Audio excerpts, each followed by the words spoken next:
So, just before we get started, I want to go through my colours. Now, I'm sure a lot of people out there, we're all running low on supplies, including me.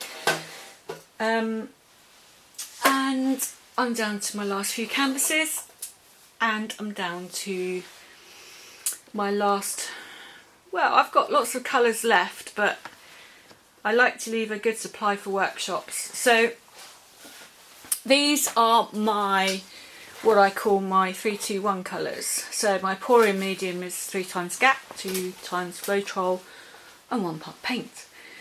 So Chris chose the colours and I chose the technique, which I'll go through in a minute. So I just wanted to go through my colours because I have a right old mix, kitchen sink mix of colours here. Now the colours we chose, I'll start from right to left. Over there is the golden cerulean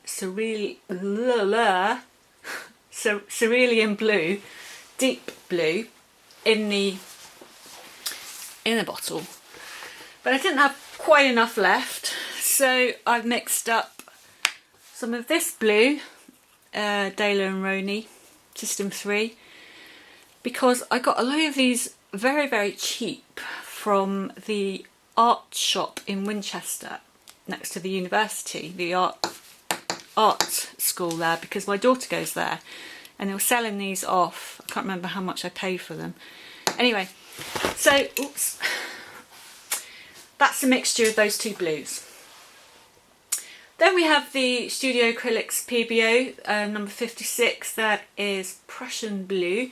And when I mixed that up with my 3-2-1 pouring medium, didn't really hold the pigment very well. So in that jug behind there is a mixture of Prussian blue and Payne's grey with some leftover black dumped in there.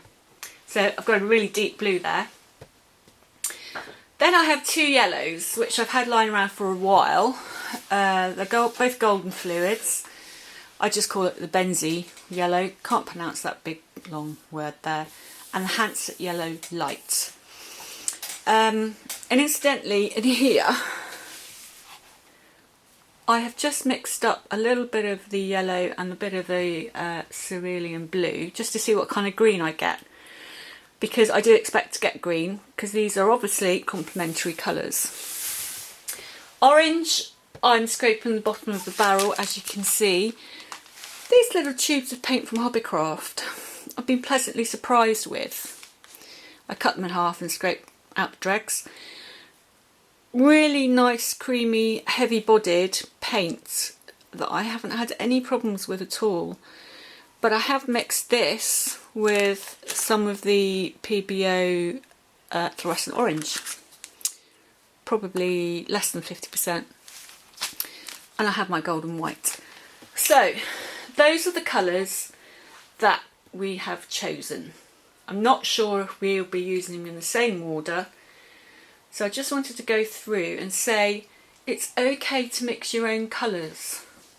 As artists, we do all of the time in acrylic still life painting. In fact, if you use a limited colour palette, as I do, which consists of burnt umber, ultramarine blue, red, white, you get quite an extensive range of colours and skin tones just from a limited palette.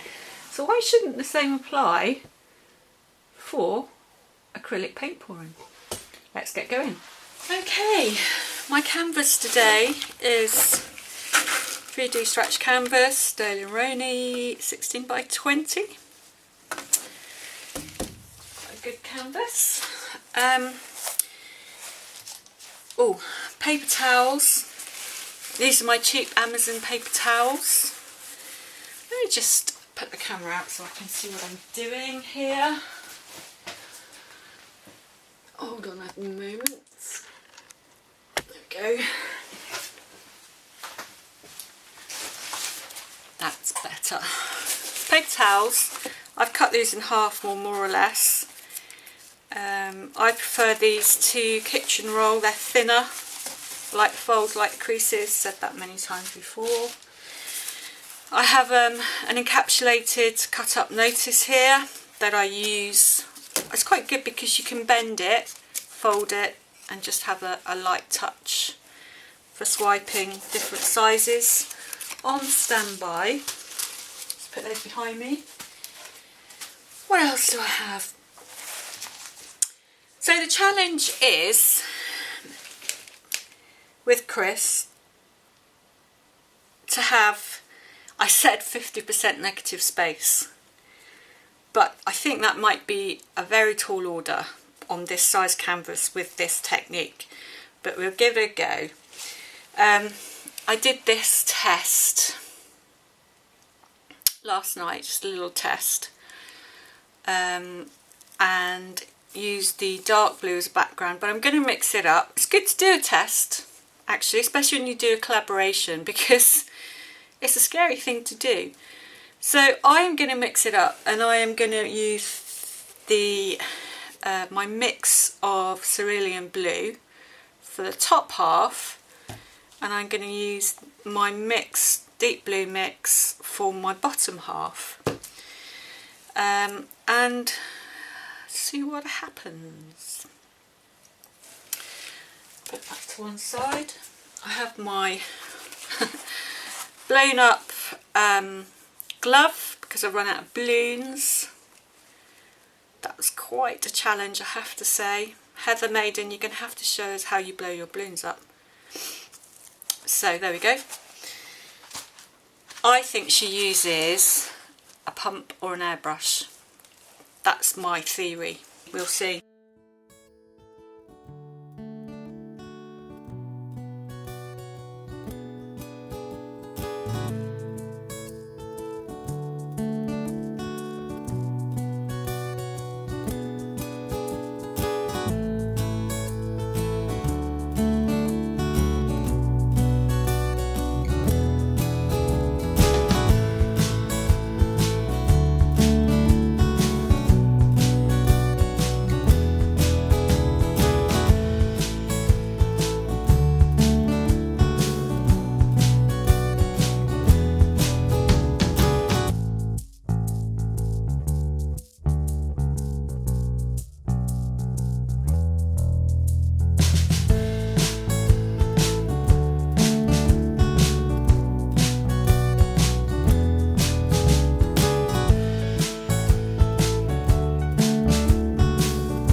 So me being me, can't stop fiddling. I just felt it needed a bit more white, a bit more contrast to go up the ladders.